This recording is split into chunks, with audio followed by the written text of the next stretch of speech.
Thousands of Zimbabweans in anti-Mugabe protests outside parliament jumped into song and dance in celebration. Immediately, they learned about Robert Mugabe's resignation in a surprise announcement that halted an impeachment hearing that had begun against him in parliament.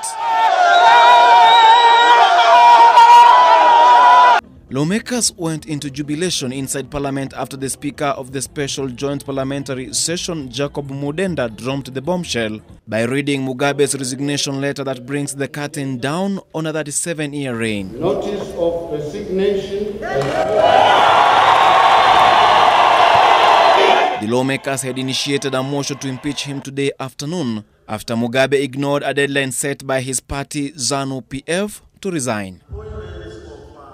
Mugabe would have been impeached in 2 parliament sessions if the motion went through.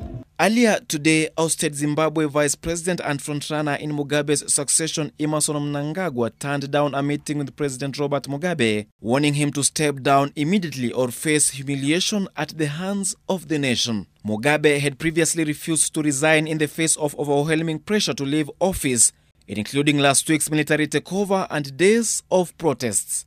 Only 5 ministers and the Attorney General turned up for Mugabe's cabinet meeting today, with the other 17 ministers opting to attend a meeting to plan the impeachment.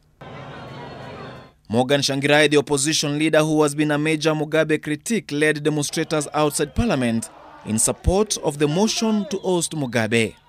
The influential Zimbabwe National Liberation War Veterans Association are among the groups that had mounted pressure on Mugabe to resign by organizing protests and even filing petition in court. We are bringing again today to defeat the tyrannic regime. Mugabe's efforts to position his wife Grace as his successor triggered fury in the military, who took over power last Wednesday to prevent her from succeeding him.